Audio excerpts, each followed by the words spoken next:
Hey you guys, we took Chris cooking Nashville's refried bean recipe and we turned that into ham and beans. The texture, that's the texture. It's a little bit more like, it's definitely more flaky, but you get that, that rubbery, chewy, I don't know what word to call it, that you get with refried beans. You kind of get that texture along with the ham. And yeah, you can have your own ham and beans ketofied. So, and if you left out the onion and celery, you could have a carnivore. All right, stick around, see how I do it. Hi, this is Terry. I've been maintaining a 180-pound weight loss for over a year with a clean, whole foods, meat-focused, low-carb, low-calorie approach. So, unless you're living under a rock, you probably have heard of Chris cooking Nashville. To make what I'm making today, I'm going to start with the base of his refried bean recipe. So I'm going to modify his recipe to make what I'm making today. So I wrote down everything he did, and I'll have a link to this video to his video, and I'll have a link in the description of my video to his video so you can see how he did the original recipe. But to start off, I'm heating up my skillet, and then we have to add gelatin to a dry skillet and toast until golden brown, and add to a blender. So the amount of, it's 1 teaspoon of plain beef gelatin. Mine is the Knox gelatin. So now I'm going to toast this. So basically what he did was he just kind of ran it back and forth in his skillet until it got golden. And I have no idea how long something like that takes, but that's how we're going to start this recipe out, is by toasting this unflavored beef gelatin. Okay, it's been a couple minutes, and I actually added a little bit more because it seems like I'm going to lose quite a little bit. So in the end, I'll just measure out what, how much was it? What 1 teaspoon is. After it's all done, I'll see how much I can get for 1 teaspoon. But it's definitely not golden. It seems like it's a little, but it's definitely not. It's still a light, it's off-white still. So, all right, I'll come back when it's golden. I'll come back. And don't worry, quality assurance is in control. Or on the job, we got Sammy, Kylie, and Lubridu. They are on patrol. Baxter's outside guarding the backyard, so don't worry. They got this, guys. They are making sure that everything is on the up and up. 2 more minutes, and then I'm going to call it quits. But it's definitely more golden than it was. Okay, I'm going to call that golden. And now I'm going to put it down in this glass container, so then I'll be able to pull out a teaspoon. So I'll be back. So next I have to add 1 teaspoon of this toasted gelatin to my blender. So there we go. That's step 1. Step 2, I'm going to move this over here. Step 2, we have to, oh shoot. Well, no, I wanted to do that first. Okay. I want to saute some onion and celery and garlic and set aside. So yeah, I wanted to do that first because the oven or skillet was dry. So now I'm going to saute some onion, the equivalent of a small onion. So I'm just going to do about that much onion. So I just get a small diced onion. Depends on how much pepper you want in your ham and beans. Or depends on how much onions you want in your ham and beans. So I got me some onions, and then I've got, how much celery? This is 2 stalks of celery.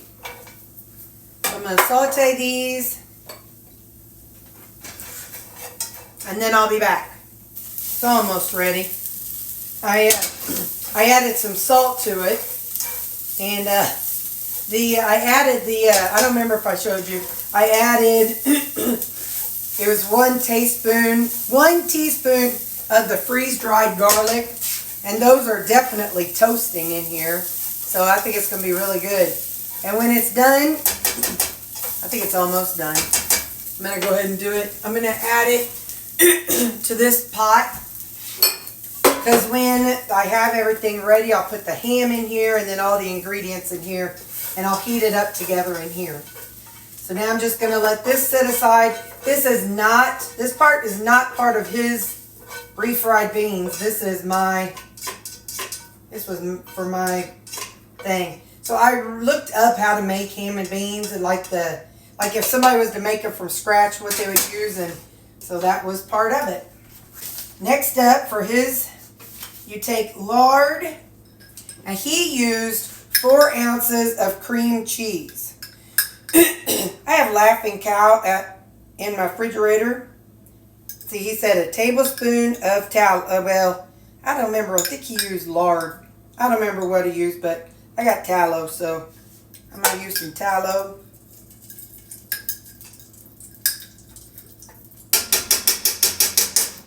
So some tallow. And instead of 4 ounces of cream cheese, I'm going to use 4 of these Laughing Cow cheeses. So I'll get these in here and be right back. Okay. Now he says you want to do it and get it to soften. Hopefully this works. Again, he used cream cheese, so hopefully this will work with my Laughing Cow cheese. So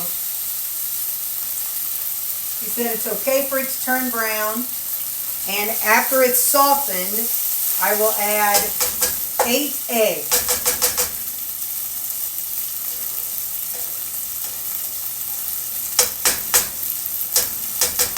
Alright, I'm going to go ahead and add the 8 eggs. That's softened enough.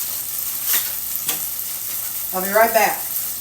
Okay, add 8 eggs until thoroughly cooked with no liquid. Add a pinch of salt and add to blender. So now we're going to cook these eggs with the Laughing Cow cheese and lard until there is no liquid. So I'm going to do that, and I'll come back whenever we see that there's no liquid in here. Okay, there's no liquid, but I'm going to go ahead and add some white ground pepper. I don't know, remember what pepper he used, but I like the white. And I'm going to use some salt. And then he said to put it in the blender. Now, this is going to be a messy process for me. But let me get this added to the blender. Okay, so the next step, he said to tear apart bologna and add to blender. So I actually just kind of cubed mine up. It says 8 ounces of bologna. Now, he used the no sugar kind. My Walmart didn't have it, so we just got plain old cheapy bologna. And then he says, blend on low, adding a small amount of water at a time until it becomes a paste. Do not add too much water. You want it dry, not wet. So we'll do a little at a time. Okay.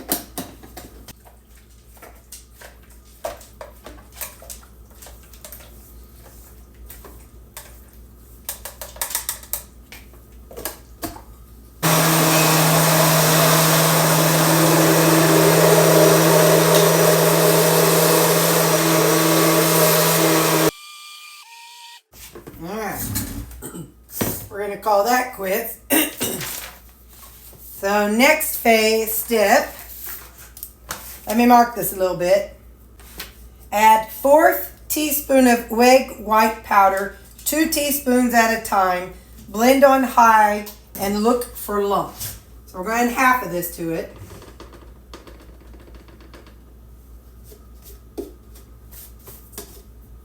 That was dumb, but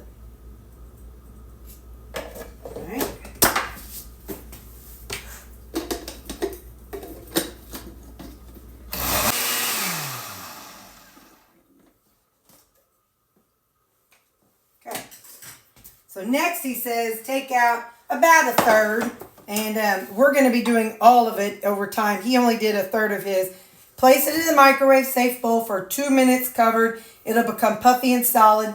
And we break it up into the texture of crushed beans. So I'm going to do it with the whole thing. He did his with a third of it. So we're going to start off with this. And I'm going to cover it. And I'll be back in 2 minutes. Okay, now with his, he took a whisk and kind of pressed into it to make it into a bean type texture. It kind of broke it up. This needs to cook longer. I think maybe, I don't know. Well, mine's probably more wet than his. So I'm going to cook this for a minute and I'll be right back. We're just going to do it in 1 more minute. Let's see how that is. Yeah. Okay. So I'm going to do this. And then while I keep doing this, I'm going to put this into this pot. Remember, it's not going to be making a shape of a bean. It's not going to be a bean texture with everything that's in it. And in the end, his was like refried beans. Well, refried beans are mushy. And I'm just trying to get just a little bit of texture and color. So I'm going to do this until it's all going. And while I'm in between that, I'm going to cut up. I bought this ham steak. I did not buy a ham hock because I don't want this to cook for a long time. I just want to heat it up all together so it can all have the same flavors together. So anyway, so I'm going to get this cut up and get it into here. Hey, so I'm actually going to put it back in here and not in with the other. Here's the texture of it. It's kind of floppy. So I might just dump it into here whole. I'm taking a taste of it. It's actually really good. Very bland and mild. So this would take on whatever you're going to put it with. So yeah. I just wanted to tell y'all. So at this stage is where he added it to this because the nut gave it that liquidy type texture that you get with refried beans. But I'm going to keep going so I have more of this texture in with my ham and beans.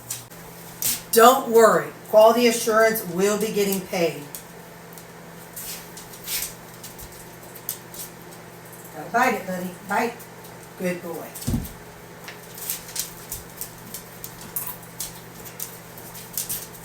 Please note, I am not touching any of the other meat. I'm using a fork. So all the other meat is untainted. I'm going to add half of this ham in here. I'm going to use the other half for something else later. So, there we go. We're going to heat this up. Yeah, maybe a little more than that. Alright. I'm going to start heating up the ham with the onions and peppers. And while I'm finishing up with the faux beans. So this is how this looks. It's the ham and the onion and celery and garlic. So it's just clumpy, which is good. I'm going to add in this is about 3 tablespoons. No, I think it was 4 tablespoons of Truvia brown sugar. I'm going to put that in there. That's one of the things I read in the recipe. I'm going to go ahead and add all the seasonings to this. And then whenever I add my faux beans, it won't have to be all cooked too long since I don't really know what the texture is going to be. So I'm going to add a little more salt in here. Probably don't need to add much. And I'm going to add a pinch of thyme. Whoa. Okay, too much thyme. We got too much time on our hands, y'all. So, warm ham and veggies in pot, add faux bean mixture. So, I'm going to let this all just kind of warm together.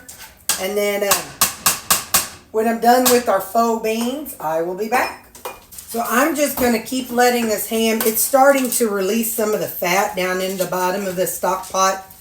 So I'm just going to let it kind of steam in here a little bit before I add. This is how the beans look.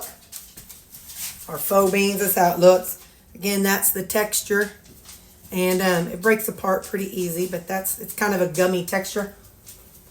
So I'm just going to let that kind of sit there. And I'm going to let this kind of simmer for about 10 minutes. Just to let all the fat render out of that bacon and steam and heat up real good. Then we'll put that in there. I'll be back. Okay, we are going to remove this lid. There's actually quite a bit of liquid down in there. And we're going to go ahead and add in our faux beans. Just going to put it in there. I don't want to cook it a long time or anything because I don't know how the texture will hold up. I don't want it to become mush.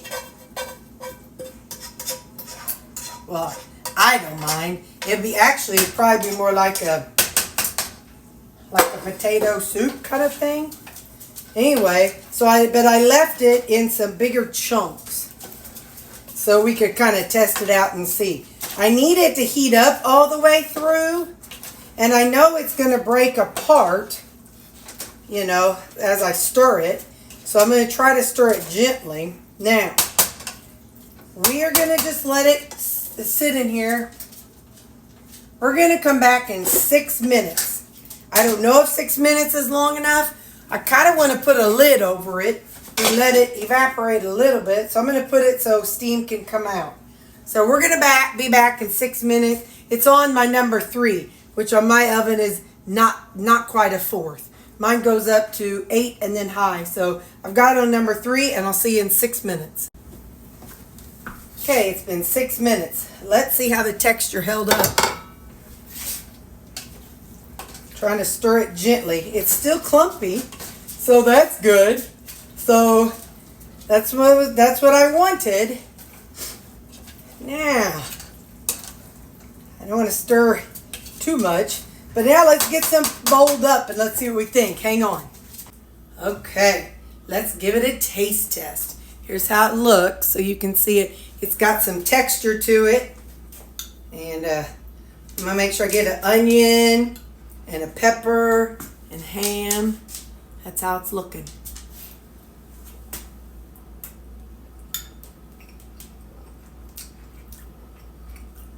That's good.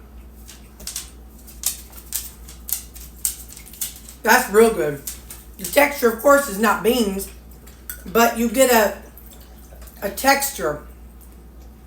I don't know how to explain the texture, but it's like a gummy texture that, you know, when your beans cook down, they do get a little gummy. All right. If you are not ready to go out and buy something like the soybeans or any other bean replacement, this would really be a good option for if you're craving ham and beans. And if I do it again, I do a little less brown sugar. Like I said, I just Googled a recipe for ham and beans and they did that brown sugar. So I would do a little less brown sugar. But it definitely gives you the nostalgic, comfortable, you know, that warm, cozy sensation that you get from ham and beans. And I've been talking to Tbsp, and I looked online, and I bought, and it'll be here next week. I bought some cornbread concentration drops. So my thought is, I want to do an instant pot of jicama and put that cornbread and see if I can get the jicama to taste like cornbread and put that in here. And so that would be really good. So, all right, well, that's how I'm making my faux ham and beans.